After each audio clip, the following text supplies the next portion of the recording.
So basically, what I want to say is that I remember when I was back in school and how much battles I had and how long it took to find the right teacher.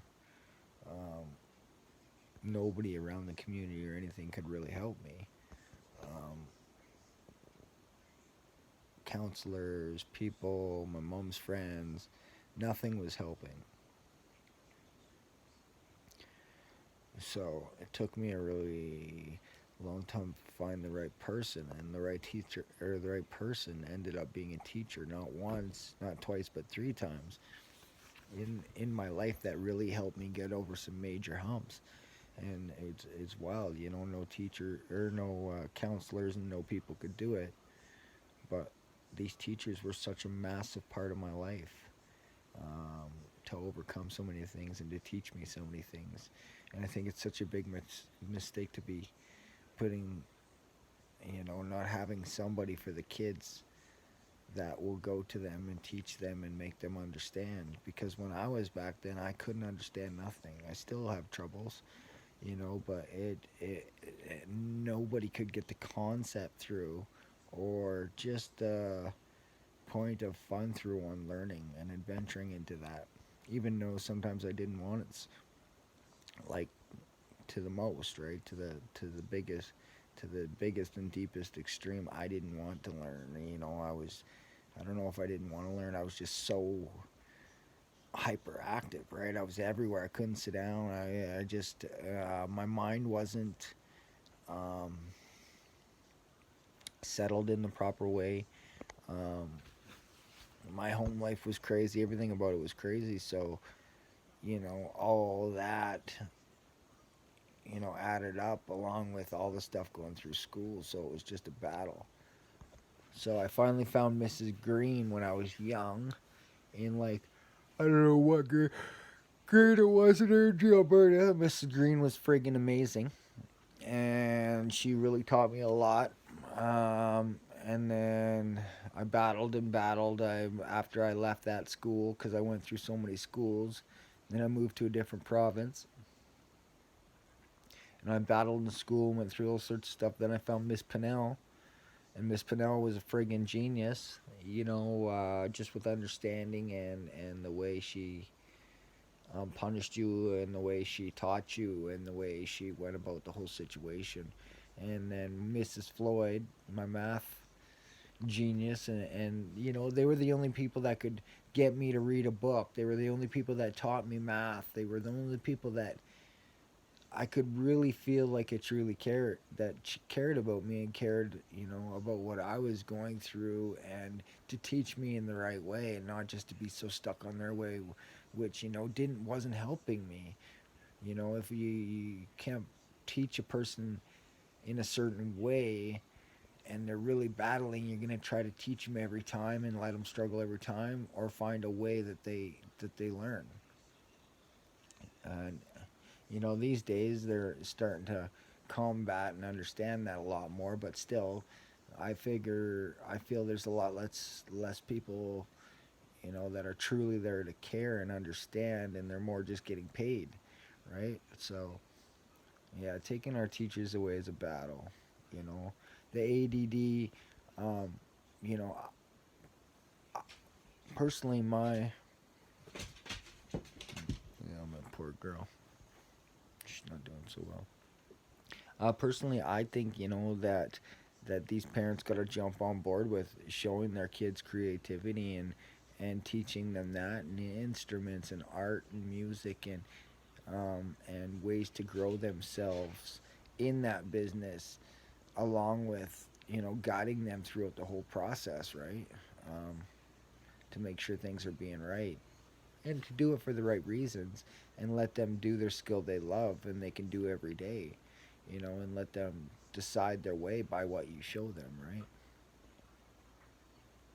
Really be there for them, go to their practices. That's a big thing. You think it's just a small thing, but it's a very big thing in a kid's life, is to go to their practices.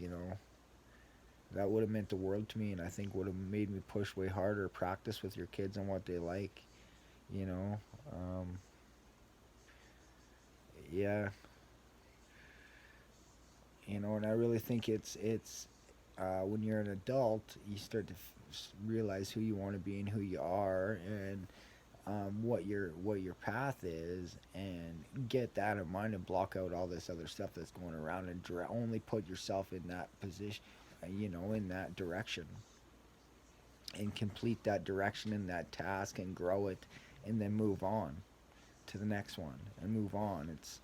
I heard the other day on a podcast, chapter, right? Go through your life. That's a chapter. You completed that.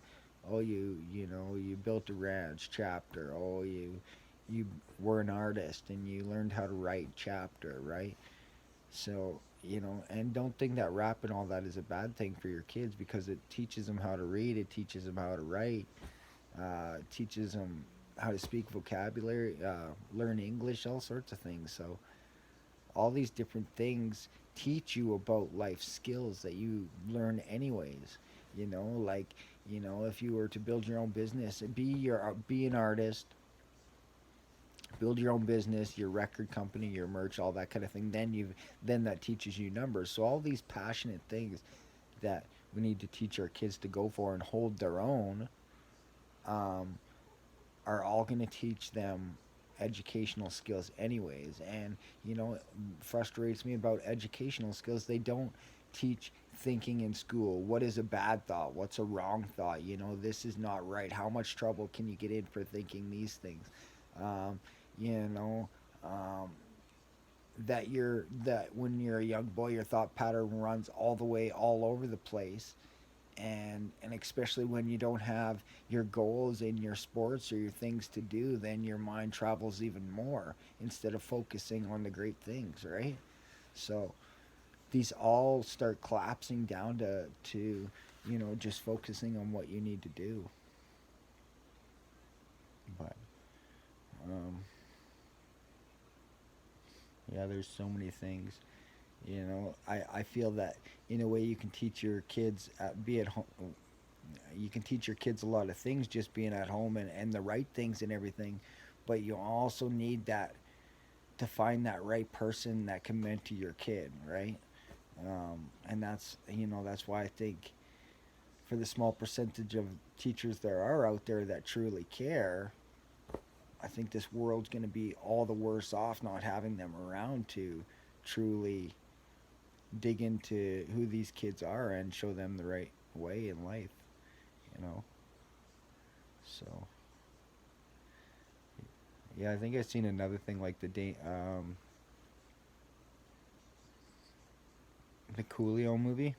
There's like a real that's based on a true story, and I think I seen like the documentary the other day. That was pretty amazing. Um, Dangerous Minds, that's what it was, and it was like the lady like that in real life that was told none of her kids were gonna achieve, and she went far and beyond and made them all achieve, and they all graduated, and they were like from the hood. But it was pretty rad. It was pretty rad. But anyways, I thought I'd leave a video. I haven't chatted for a while. I'm just plucking away. I've got a truck project going. I've got my singing and writing. I'm gonna start another singing lesson in June, so I'll have or January, so I'll have two a week. Going there, and I'm just trying to keep my head up. Um,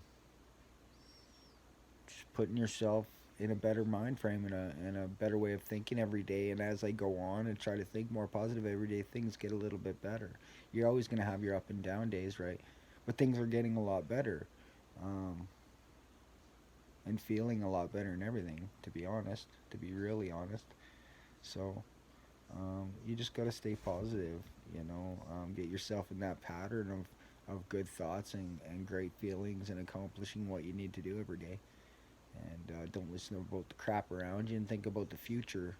Picture the bigger picture, you know, what you're going to accomplish, what you're going to do, what you feel great about doing. Right? So, anyways, I think that's pretty much it. Yeah, awesome. Hopefully, everybody has an awesome weekend. Rock and roll, pluck away, keep at her, and we'll talk to you soon. Peace.